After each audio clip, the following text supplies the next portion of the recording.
Hey everybody, this is Eric Stark with Radio Arizona RV.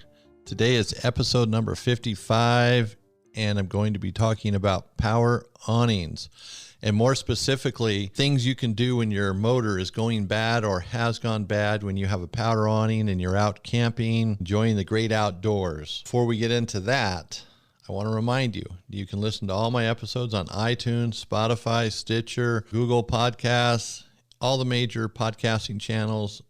I'm there. Radio Arizona RV, you can search it by RV maintenance and education for the do-it-yourselfer or RV maintenance tips for the do-it-yourselfer. Either one will come up. And you can also go to our website, which has links to the majority of the podcasting apps at radioarizonarv.com. Of course, sign up for our email list. And don't forget to check out our websites, ArizonaRVPartsCenter.com and Sunpro Manufacturing, or actually sunpromfg.com. Now, we're going to get into the awnings, and I'm sure a good portion of you have power awnings. There's tens of thousands or hundreds of thousands of them out there. They're very popular. They have been for years now. But there are issues with them when the motor quits working or the motor's not working properly. And I'm talking about, you have voltage going to the motor, but the motor itself is just beginning to fail or it has failed. Now, A&E is probably one of the most popular ones, then Carefree, and then Solera. And they're all a little bit different on how you work with them if a motor has failed or is failing. So we're going to start with the A&E 9100 and Weatherpro. They're pretty much the same. They look very close. They look very similar. The functionality is basically the same, whether it's a 9100 or a Weatherpro. And those are the two power awnings A&E has at this point, unless there's something else I'm not aware of out there, but these are the two that I'm aware of. And the Weatherpro has been discontinued, by the way, but nonetheless, there's still plenty of them out there and parts are available. So now you've probably seen others, maybe you've experienced. You've been out RVing, it's time to go, you put everything away, and maybe the awning's the last thing you put away because it's warm out, the sun's shining on you, and you decide, I'm going to leave that out for very last. And you get everything ready to go. You walk inside your RV, you hit that switch to retract it, and nothing happened. You're like, oh man, switch bad, fuse blown. You go through some steps and you kind of figure out that there's probably power going to the motor. You may not be able to test it properly. And that's where I want to say this. You need to have a voltage meter in your RV, in your toolbox. A test light and a voltmeter go a long ways, and a voltmeter is always better than a test light. Test light's great for quick little tests, even with an awning, but sometimes it's harder to use. So you want to be prepared for that. So maybe you've experienced it, you've worked through it, you figured out it was the motor, you figured out a way to get the awning in, everything was good. But for those of you who haven't experienced this yet, that's what we're going to walk through. So on a 9100, you hit the switch, it doesn't retract. You hit extend, it doesn't extend, it doesn't do anything. What do? You're leaving, it's time to bring that awning in, right? So you have to bring it in. Now the 9100s and Weatherpros are done the same way. There's a screw on top of the motor, which is on the front of the awning. So the motor sits on top of the arm. There's a stainless steel screw. It's an Allen head screw. So you'll need an Allen head driver. I don't know what size it is. Common size. Now there's a little more to it than that. You don't go up there and just loosen the screw. With a 9100 or a Weatherpro, there's a slot on the roller tube, which takes a strap that you slide in. So it's the same strap that's used on a manual awning. And I know there's a lot of people out there that don't even know about it, that they should have a strap with their 9100 or Weatherpro awning in case of this situation. And it does happen. We replace a lot of motors, whether it's Carefree, A&E, Solera, we replace a lot. You have to have the strap. And now the strap is the same strap that would use on a manual awning. So if you don't have a strap, you can just go to the RV store, buy a strap for a Dometic manual awning, you'll be good. So if the awning's extended, and this is when this functionality, the bypass mode, if you will, works the best, because you can slide the strap into the roller tube and someone can hang on to that strap while you get up there and you loosen the screw, and then that awning will start to go in on itself. It'll start retract by itself, which is what you want. So you just have to hold the strap and walk it in, just like a manual awning. Now, and I said that pretty quick. So with the motor, there's the Allen head screw, it's stainless steel. So you loosen that screw, and that takes the screw off the shaft of the motor, which would typically hold it in place right there so that shaft can't just spin by itself. Then you walk the awning in so that shaft is turning, is basically in idle mode. And on a 9100 and a Weatherpro, you have a spring on the rear of the awning. So your torsion spring assembly at that point is like a manual awning with a spring inside of it. So that spring will bring the awning in on its own. It's pretty simple. The key is having the strap, and your awning has to be out for it to work. Now, on an A&E awning, if your awning or the motor stops halfway out, halfway in, or how you want to slice that, quarter way, it doesn't matter. The awning has to be in for you to travel. But you face the same problem if the awning's not all the way out where you can get the strap into the roller tube. So at that point, depending on whether you're closer in or farther out, you might just loosen the screw and let the awning go in on its own if it's just a foot or so. But if it's out further, you might want to have a person on each arm holding the arm so it just doesn't go slam against the RV. Now, it's not going to slam like a manual awning, but there is one spring, so you do want to bring it in equally or evenly. And if you can hang on to it with a ladder, you have a person on each ladder holding the arm, or you can even put a rope around each arm, and as you loosen the screw, control the awning to go in. Like I said, it's not just going to slam in, but you do want to control it. And it'd be the same to bring it out, too. If you wanted to bring it out in manual mode, which I don't think you would, you loosen the screw and you pull those arms out, and you'll have to get something to pull them out. You'll have to be on a ladder and bring them out, and you have to tighten that screw on the motor. This is something kind of more for just bringing the awning in. You're leaving, you need to travel. It's an emergency mode to bring the awning in, because you can get a motor in a couple days, and a motor you can replace by yourself. You don't have to take it to a shop. If you can get it in by yourself, the awning in by yourself, you can definitely get this. You can definitely do the work to replace it. They're easy. They're just expensive. Those motors are $300, $400. Depends on where you buy it, what time of day it is, all that good stuff. You know how that works anymore. Prices vary. With the A&E 9100 or Weatherpro, it's the same thing, with or without a metal weather shield. As long as it has the motor, it's going to function the same way for bringing it in. And now that's kind of the quick version. And with all of these awnings, whether it's Carefree, A&E, or Solera, I highly recommend that you get the manual out for it, or go to their website and download it, and have it handy, and even walk through it a couple times so you understand it, so you know how it works. So when that day comes, you're not caught off guard going, what do I do? You might forget most of it, but at least you'll have a clue. And if you have the instructions, put them someplace safe, put them on a tablet, a phone, computer, someplace where you can look at them. And remember, when your awning quits working, it's probably going to be when you're ready to leave. So make sure like if you have it on an iPad or a tablet, that it's not packed away, that you can get to it. So that's kind of the 9100 Weatherpro in a nutshell. The instructions will go a little more in depth, but pretty much that's it. But like I said, have the instructions. And the other thing too is the 9100 or Weatherpro, there's no leads or anything on there where you can, run 12 volts to it. You have to unplug the connector, and then you'd have to run 12 volts to it if you thought that was a problem. There's no voltage going to it, which probably won't be the problem. That's very rare. They're a little bit different. So, that's part of getting familiar with it, how it works. So when that day comes, you're not struggling going, what do we do? Now that's going to take us to the Carefree awnings. Oh, and by the way, if you have any more questions on this, you can call me. My number's on my website. You can email me. You can use the contact me or contact us page through radioarizonarv.com.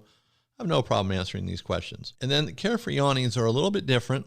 They've changed over the years. They have a couple different motors and configurations. Depends on the awning, what you have. One thing different about the Carefree awnings is the vast majority of them just have an idler on the rear of the awning. There's no spring. Some of the XL awnings, the extra long ones that are like 20 feet or longer, 21 feet or longer, they'll have a spring or a torsion assembly on the rear that actually has tension on it. When you wind it out, it puts tension on it. When you bring it in, it's used to, bring the awning in a little bit easier to help that motor. And like I said, that's just on the longer ones. The vast majority don't have that. So on Carefrees, on their power awnings, on the older ones, they have contacts on the back of the plastic housing where you can hook up 12 volts to it to bring the motor in or out if the motor's acting intermittently. So if the motor's acting intermittently, you can actually run 12 volts to the back of it pretty easy. Or if you think the switch has gone bad or the switch has gone bad, you can just run 12 volts to it. There's two contacts, and if it, you hook it up, if it goes out and you want to bring it in, just reverse the wires and it'll bring it in rather than bring it out. So that's pretty straightforward, pretty easy on that portion of it. But when the motors go bad on a Carefree, really the only way to bring that awning back in to where it's safe, if you want to get it retracted, it's time to go home, like I said earlier, and that it's not a 12 volt issue, it's just a mechanical issue that the motor has failed or the gears have broken, which I've seen that. The only way to really do it safely It's just to take the motor itself off of the housing. You take the plastic covers off, you take the motor off, then the awning will be able to roll back in, which makes it fairly easy. Or I said that was the only way, but that's not really the only way. It kind of depends on the situation you're in, how many people you have helping you. You know, you could also take the 2 or 3 screws out of the cap and pull it off of, when I say the cap, there's a black or white cap depending on color your arms are, and it goes to the roller tube. It attaches the arm to the roller tube. You could take that cap, those screws off, slide the cap off, and someone could roll the awning in. Now it's going to be a little bit of a hassle. Then you could push the arm in. Then when you get close to the RV or close enough, you can put the screws back in the roller tube, and that awning will be pretty much in the closed position. But taking the motor off might be a little more work, but you'll be able to get the awning closed all the way. Then you have to put the motor back on though, because that's what's going to lock it into place. So it's a little more work, but you know, it's worth it. I mean, you don't want to carry extra motors. You probably never use it if you own one. Well, maybe that's the trick. You carry the motor and you'll never have to replace it, right? Just kidding. The Carefrees are a little bit different. Like I said, you got to take the motor off. A little more time consuming to do, but they don't have the torsion spring on the rear of the awning like the A&Es do. So that changes the game a little bit. So you can actually, you know, roll that back in. Like I just described. So it gives you a couple options. So you don't need a pull strap. So a pull strap's not even on the table at this point with the Carefree awning. And the Carefree awnings are going to be a little bit different depending on the age of it and the model of it. You know, they fluctuate some. And again, with the Carefrees, download the instructions for your awning and make sure it's your awning. You don't want to get the wrong ones. And Carefree has different arms with different motors, different awnings. So you see what you have. And if you can't identify it by name, look at the arms. And Carefree's website has different pictures of arms that identify the awning. In fact, I have the same picture. So if you know, I can help you with that as well. But by doing this, you'll understand what you have and then how to do it. And most of the Carefree awnings are similar, but they're not identical. And like the newer awnings, I think it's the Apex doesn't have the 12-volt terminals on the back, so that changes it a little bit. But when the motors fail, generally they kind of stop working. It'll have a hard time going out, hard time coming in. I mean, you can get stuck with it all fully extended. You know, hopefully that doesn't happen to you, but whether it's fully or partially, it doesn't matter. You can't travel. So that's where you have to know how to get it back in. So it's going to add a little more time when you're getting ready to leave. So don't let that frustrate you, because when you're frustrated, it's harder to do anything. At least for me it is. You know, you start thinking, I need to get out of here. I want to get on the road. I don't want to be screwing around with this. Well, you have to screw around with it. You have to just buy out the time, and whatever it takes is what it's going to take. You know, get that taken care of. That way when you travel, you don't have to worry about it. So that's 9100 Weatherpros and Carefrees. Now, Solera is the other brand, one of the more common brands, not as common as the Carefree and Dometic or A&Es, but they are becoming more so. Solera is owned by Lippert Components, and Lippert Components makes a whole lot of chassis for motorhomes and trailers, and so that's becoming part of the package. You buy an RV with a Lippert chassis on it, you're getting a Lippert awning in most cases. And that's okay. Their awnings are good. We like Lippert awnings or Solera awnings. That has become one of our favorites, at least for fabric replacement fabrics. So the Solera ones are pretty easy. You look in the instructions one time and you pretty much got it, because there's a little plug on the cap on the front of the awning where the motor is. And by the way, the motor's on the front of all the awnings, no matter what brand it is, and the rear is either an idler or it has a torsion assembly, and the torsion assembly you'll find mostly on the A&E and Dometic awnings or the larger Carefree. So the Solera one has the plastic cap or covers over the motor, and then there's a rubber plug on the front of it. It's pretty obvious. You take that rubber plug out, you get yourself a cordless drill or corded drill, whatever you have, or a ratchet and socket, whatever you got handy, and there's a 7/16 nut in there, and you put the socket on there and you turn the motor on, you wind it in or out. And now it's going to take a while. If the awning is fully extended, you're going to be up there for a while, because it's just turning the gears a little bit at a time. It's slow, but it's cool because it's easier. You don't have to take anything apart. Pretty darn safe. You're not going to get hurt. No one's going to pinch fingers. I'm not going to drop a roller tube. So the Solera one has it dialed in, and for safety and all the above, that's the awning. If you're getting a replacement awning and you're thinking about that kind of stuff, Solera makes the perfect awning for that. So it's a 7/16 nut. You just use a nut driver attached to a cordless drill. If If you don't have one, you're going to have to use a ratchet, and you're just going to have to turn it, turn it, turn it. It's going to take a while, and you'll probably get really tired of doing it, but that awning will be coming in. You'll see it. So that's the basics on the 3 different awnings. And, I bring this up, they said earlier, people ask me about these types of things. And so they're not that complicated, except for when you're ready to go home. And now all of a sudden it becomes more complicated. And you're like frustrated. I don't want to screw with this right now. I just want to pack up and go. It's taking me an hour, 2 hours, or 2 days, depending on where you're at and how long you've been there, to pack up. And it's just one more thing. And maybe you have to unpack your tools now. You have to find some things, get your ladders out. But these are part of RV, and these are some of the problems you face. It's no different with a car, a boat, anything else. Sometimes you're on a vacation in your car, you park it at a hotel, you go out in the morning and it doesn't start. Those things we just have to face. We have to deal with it. And that's part of being a do-it-yourselfer. There's a large army of do-it-yourselfers out there, and these are the things we have to do, but it's knowing in advance how to do it or have a good idea how to do it. When you're frustrated, trying to find instructions on Carefree's website is probably going to frustrate you even more. But if you've already downloaded them to your tablet, your iPad, your phone, your computer, that frustration is gone. You've just eliminated a bunch of frustration. Now all you have to do is go find it on your iPad or tablet or whatever, open it up and read it through. Maybe you have your spouse or whoever's with you read it through once so there's some clarity on it, what you need to do. Then follow those steps. I ran through it pretty quickly here, only going from memory of doing them, and I've had to do them all. And it's not frustrating for me because the awning's in my shop or I'm out on site, and it's no worries. I'm not traveling. I'm there to fix the problem. That's what you're trying to do, is fix the problem so you can start to travel. And, another thing you can do too is be prepared at another level too. Like the 9100s and Weatherpro awnings, they have a plug on it. It's a 2-wire plug. And to be honest with you, it would be very handy to have a lead that would plug into the motor, and possibly even another lead that would plug into the wire that's going into the RV, because you unplug the motor right at the top, and sometimes that wire isn't very long. It just barely connects. And the reason why I say this is if you need to run 12 volts to the motor, you're pretty sure that the switch is bad, but you're just not getting voltage to the motor. If you had something that plugged into the motor, a 2-wire lead, just like theirs, except the opposite end, then you could run that to a 12-volt source. You could look ahead a little bit. I'm going to need something this long to be able to do that. I'm going to need 12 feet, 20 feet, whatever it is, to get to my 12-volt source. If you have a cordless drill with a battery that you can attach the wires to, try that.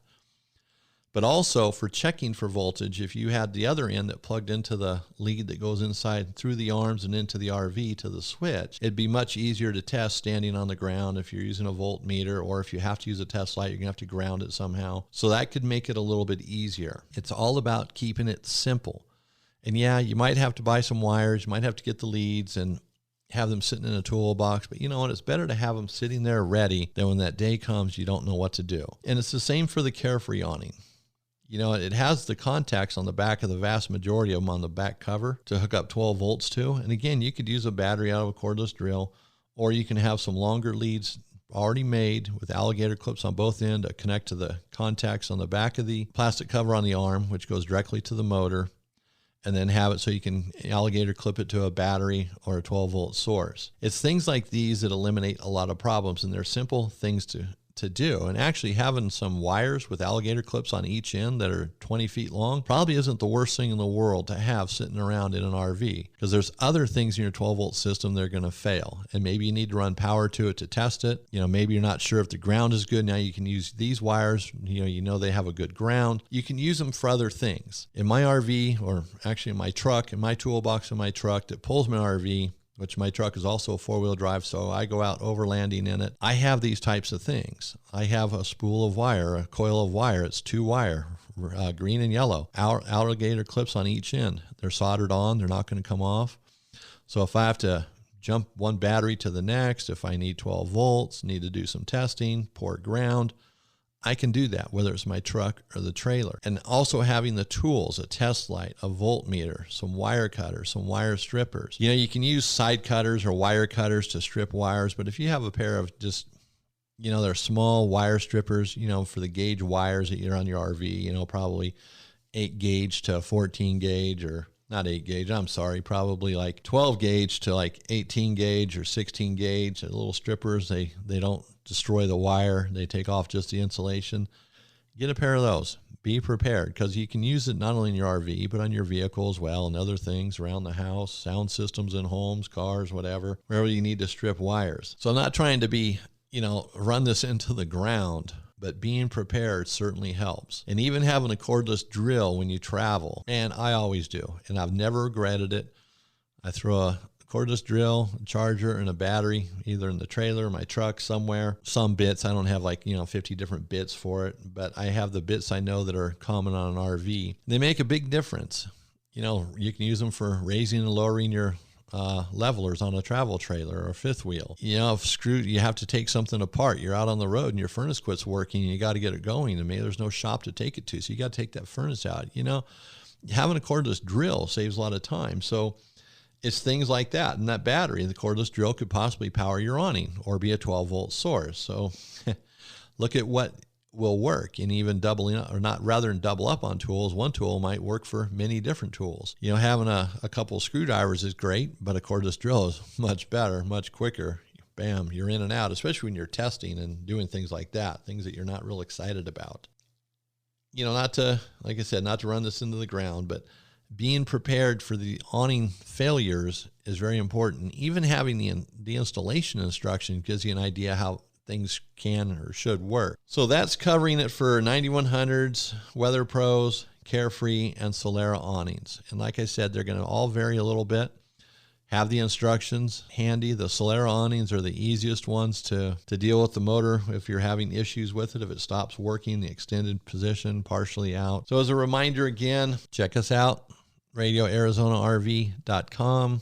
We have links to iTunes, all the great places where you can listen to the podcast as well. And on our website, we sometimes have more information than what might be included in the podcast. Sometimes when I'm writing up the show notes, I'm throwing extra things in there that maybe I forgot to mention, a little bonus thing. But anyways, so I want to thank everybody for listening today. Again, this is Eric Stark with Radio Arizona RV.